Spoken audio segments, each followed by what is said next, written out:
kita sambut selamat datang kepada Bapak Deddy Mulyadi selaku Gubernur Jawa Barat. Terima kasih. Yo Rara, Prabowo, para menteri terkejut melihat pidato Kang Deddy Mulyadi ini. Ini layak sekali diviralkan Gubernur Jawa Barat ini. Ya, argumennya begitu luar biasa. Ya, Kang Deddy pidato di depan rektor, di depan profesor ITB. Ya, Kang Deddy ini bukan cuma pencitraan ini, penuh daging semua ya. Untuk melakukan riset. Kota Bandung itu dingin. Kenapa pakai AC? Karena bangunannya dibuat menjadi panas. Kemudian di daerah yang panas, bangunannya dibuat menjadi pendek. Coba hitung berapa inefisiensi penggunaan pendingin ruangan di seluruh wilayah Jawa Barat yang itu menggunakan perkantoran. Itu yang pertama, energi. Yang kedua, bangunan di kita nyaris sudah tidak menghormati matahari. Karena tidak menghormati matahari, maka mataharinya itu dianggap sebagai bentuk sesuatu yang tidak dibutuhkan. Padahal Quran itu sudah menjelaskan orang yang tidak bersyukur terhadap nikmat Allah, maka dia akan diberikan azab. Azab itu inefisiensi biasanya. Nah, kenapa? Akibat seluruh bangunan itu menutup diri dari sinar matahari, bahkan tanpa jendela atau tanpa ventilasi, sehingga setiap hari seluruh pegawai, seluruh anak sekolah diperlakukan seperti ayam boiler. Apa itu? Harus mendapat cahaya lampu ketika siang agar pertumbuhannya baik. Coba hitung berapa energi yang dikeluarkan dari menghindari tenaga matahari untuk kepentingan sekerat aja ruang pendidikan dan ruang perkantoran saja. Nah, itu. Kemudian yang ketiga adalah pemanfaatan energi itu terlalu lama kita abai terhadap sampah. Sampah dipahami sebagai musibah, tetapi tidak dipahami sebagai energi. Pengembangan teknologi selalu dipahami terlalu high tech, berbasis modal besar, triliun, ratus miliar. Padahal menurut saya ini tantangan ITB. Saya nantang ITB nggak usah jauh-jauh. ITB silahkan bikin pengelolaan energi berbasis sampah di lingkungan kelurahan kampus ITB saja. Berapa kosnya saya biayain, Pemprov biayain, dan ciptakan kelurahan yang di samping ITB itu ramah lingkungan. Nah, di sinilah peran perguruan tinggi tidak menjadi menara gading. Contoh, di ITB banyak ahli tata kota, di ITB banyak ahli lingkungan. Saya lihat kampus yang di Jatinangor. Jatinangor sudah dinobatkan sebagai pusat pendidikan Jawa Barat, kota pelajar, kota mahasiswa. Tiap hari pasti ada mahasiswa yang tertabrak bis. Kenapa? Warungnya berantakan, tempat pengelolaan sampahnya tidak ada. Kemudian zebra crossnya tidak beraturan, lampu traffic lightnya tidak berjalan dengan baik, mobil truk, tronton, bis setiap hari lewat kalau jam 7 pagi berebut nyawa dengan para mahasiswa IPDN, Unpad, ITB. Nah, sehingga mari kita bersama-sama, saya orangnya terbuka. Tahap pertama, benahi sekitar kampus ini ITB di sini. Yang kedua, kalau berkomitmen ITB jadikan dan tata kawasan Jatinangor menjadi kawasan terpelajar, terbersih, teratur, dan tidak ada korban jiwa dalam setiap tahun karena kecelakaan. Karena ilmu itu harus aplikatif, harus nyata, bukan hanya melahirkan gagasan yang dalam tesis atau disertasi. Nah, ini yang menjadi tantangan. Nah, terakhir, teknologi. Hari ini kita ingin ngembangin pangan, cari benih terbaik aja susah. Hari ini kita ingin ngembangin pangan, ngatasin keong aja sampai sekarang nggak selesai-selesai. Hari ini kita ingin ngembangin pangan, drone aja, drone yang digunakan untuk teknologi pangan itu nggak efektif, banyak yang tidak efektif. Lebih bagus yang manual. Kenapa? Banyak yang terlewat, kurang rapi. Saya kan pernah pakai karena saya petani. Nah, kemudian teknologi pangan berkaitan erat dengan apa? Dengan warisan leluhur yang disebut dengan ekosistem pertanian. Ekosistem pertanian itu apa sih? Petani itu akan kaya karena punya sumber energi. Petani tidak akan pernah kaya selama pupuk beli. Tetapi kalau petani di hulunya itu ada peternakan, perikanan, kemudian pengendalian kawasan pertambangan di daerah hulu, ini yang menjadi concern saya selama ini akan menjadi circle ekonomi. Kenapa? Berproduksi pertanian pangan misalnya, maka dia akan swasembada daging, maka dia akan swasembada telur, maka dia akan swasembada energi. Karena saya pelaku di lingkungan RT tempat tinggal saya, nggak ada lagi yang pakai gas LPG 3 kg, semua sudah tersubsidi dari peternakan yang saya bangun lewat gas yang disalurkan ke setiap rumah. Nah, teknologi-teknologi yang sederhana seperti ini akan mengefisienkan belanja masyarakat, karena problem ekonomi Indonesia, upah naik, pendapatan naik, gaji naik, nggak akan punya arti kalau apa? Kalau pendapatan publik itu besar untuk apa? Belanja gas, belanja transportasi, belanja minyak goreng, belanja beras, belanja jagung, belanja pakaian.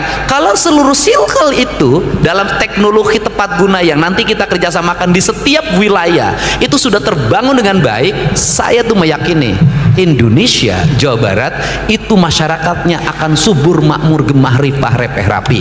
Dalam bahasa terakhirnya adalah reaketan, reaketon, buncir leit, loba duit, bro dicuru, bro dipantau, ngalayah di tengah ima, di pipir ayah si jabrik, di kolong ayah si jamrong, naparango ayah si jago. Apa itu artinya? Adalah sistem teknologi berbasis lingkungan melahirkan ketahanan pangan, ketahanan lingkungan, ketahanan mental, dan mampu menjadi daerah yang otonom, daerah yang mandiri. Saya ucapkan terima kasih.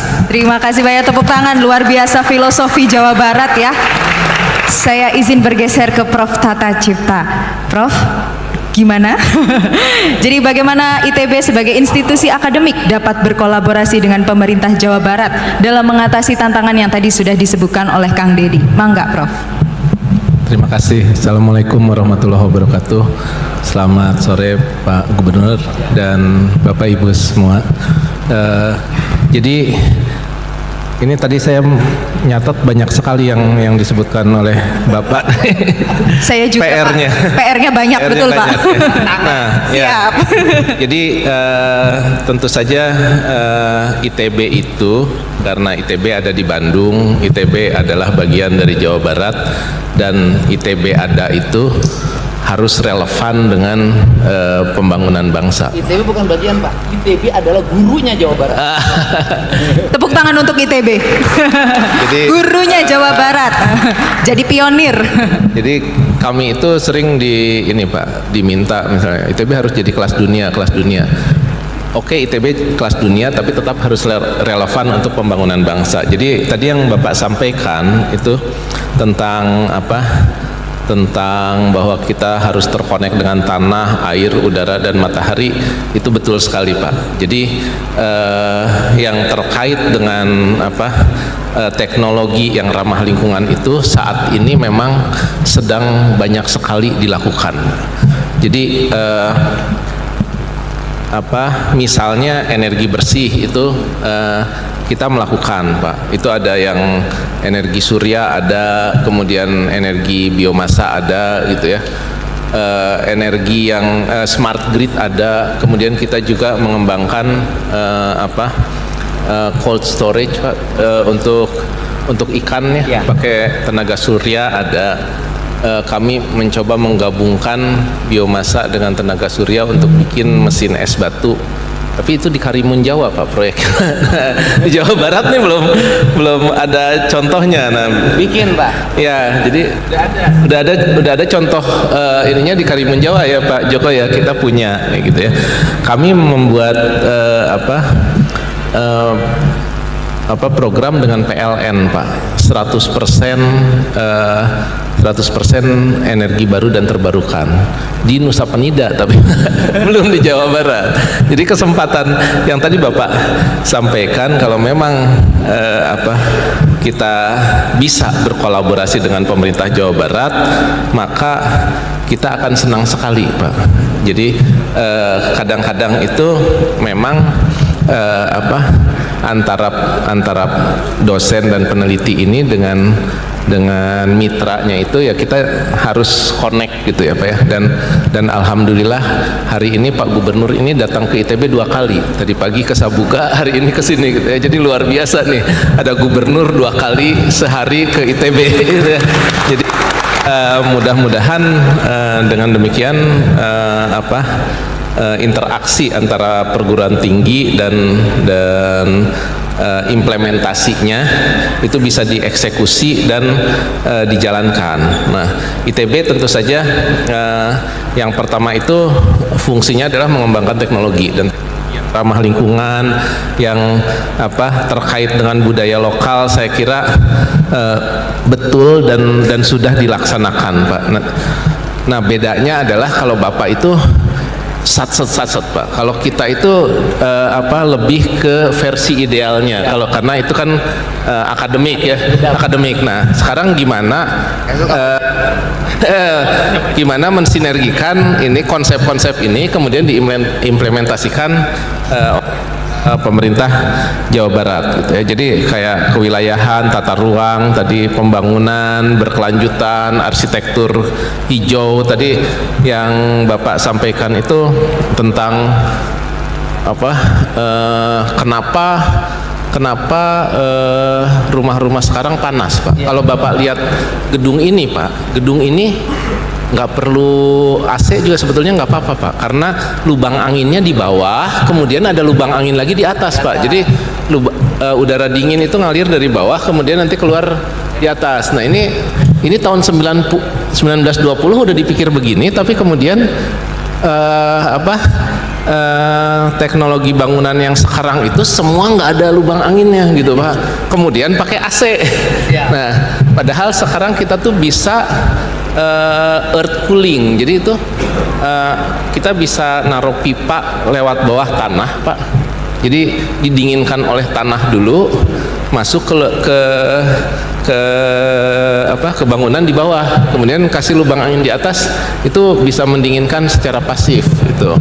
Ada teknologinya ya Pak Joko ya, dan nggak terlalu susah. Yang tadi seperti yang tadi Bapak bilang, sebetulnya teknologi itu udah tersedia, mungkin perlu dikampanyekan. Ada contohnya begitu ya Pak ya, ada contohnya. Gambar ada Pak, tapi ini gambar yang disiapkan oleh para arsitek di Pemda itu. Jadi selama ini para arsitektur yang ada di pemerintah daerah itu gambar-gambarnya tidak pernah berfilosofi. Semuanya seragam. Dan hari ini saya memutuskan Pak, tadi malam saya memutuskan bahwa saya memerlukan 10 arsitek yang menjadi tenaga pendamping pemerintah daerah.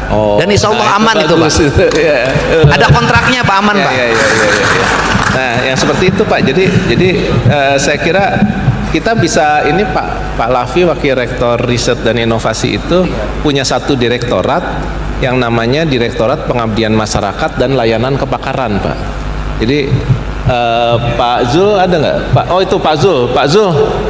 Nah ini mohon berdiri Pak. Ini sudah bisa dikirim saya. Ya, nah ini Pak Zul ini adalah Direktur Pengabdian Masyarakat dan Layanan Kebakaran. Sekarang ini sebetulnya sibuk ya, melayani nggak tahu apa aja gitu ya. Nah tapi yang Jawa Barat ada nggak Pak Zul nih? Banyak ya, udah.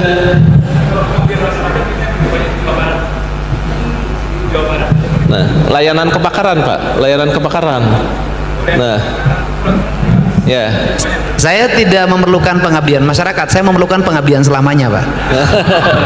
Ya, jadi biasanya itu pasti harus ada dialog dulu gitu ya Pak, interaksi, kemudian kita definisikan apa yang bisa kita lakukan bersama begitu ya Pak Zul ya. Jadi Pak Lafi dan Pak Zul ini memang kita fungsikan untuk menjadi penghela pertumbuhan yang relevan untuk bangsa Pak. Ini sebentar Pak, kan selalu problem saya ini kan orangnya percepatan Pak, Ya. Saya bilang nih anggaran sudah sekian, kenapa lambat? Gambarnya belum selesai Pak, cuma 3 orang. Itu problem, bikin jalan, DD-nya belum selesai, bikin bangunan. Saya minta perencana jembatan, perencana jalan, perencana irigasi, bendungan, bangunan sebanyak-banyaknya dari ITB biar gambarnya selesai semalam Pak. Luar biasa Kalau PR-nya. memang mungkin sih kita Sehari semalam, Pak. ya, jadi sangkur ya. Siap. Saya kira sih mestinya ini ya mungkin gitu ya. 3 bulan Pak. Ya. Siap. Ya. Oh iya. Iya. Sebelum matahari terbit sudah harus jadi. Konvensi itu cuma 6 minggu, Pak. Siap. Dari ide ke eksekusi, Pak. Jadi sebetulnya mungkin kalau komunikasinya lancar, saya kira mestinya bisa lah, Pak. Insya Allah. Ya. Ya. Baik, terima kasih banyak. Tepuk tangan rekan-rekan. Sebuah ide yang luar biasa tadi sudah disampaikan ya, tantangan-tantangan pembangunan di Jawa Barat dan potensi kolaborasi. Ini langsung kalau ada admin saya hari ini juga bikinin surat ke Rektor ITB permohonan tenaga pendamping untuk perencanaan jalan, jembatan, bangunan, irigasi, teknologi pengelolaan sampah. Semua ingat loh, ITB itu di Jawa Barat. Siap. Ya, bukan di Nusa Penida. Iya. Alhamdulillah teman-teman, tadi kita sudah mendengar pidato dari Gubernur Jawa Barat Kang Deddy Mulyadi yang mana di depan Rektor ITB yang akan dijelaskan gandeng arsitek di ITB ini ya, yang mana potensinya sangat besar perguruan ITB ini yang mana membangun Jawa Barat lebih maju lagi, membangun Jawa Barat lebih ke depan lagi ya. Tapi di sini ya tadi kita lihat ya argumen-argumen dari Kang Deddy begitu luar biasa ya. Rektor ITB pun ya sampai geleng-geleng kepala, gelagapan nggak bisa menjawab ya teman-teman pertanyaan-pertanyaan dari Kang Deddy Mulyadi ya. Ini menunjukkan bahwa Kang Deddy bukan hanya sekedar pencitraan, bukan hanya sekedar konten ya, dia pun penuh dengan wawasan ya. Ini layak diviralkan teman-teman ya, layak diviralkan ini teman-teman ya, begitu luar biasa ya. Keilmuan beliau ya, pemahaman beliau ya sangat luar biasa ya Kang bilang ini, yang mana ya sudah dirancang sedemikian beliau pikirkan untuk Jawa Barat, bagaimana kedepannya agar tertata rapi, bagaimana pembangunannya agar berkarakter ya, luar biasa ya teman-teman. Oke, semoga ada manfaatnya. Terima kasih. Assalamualaikum warahmatullahi wabarakatuh.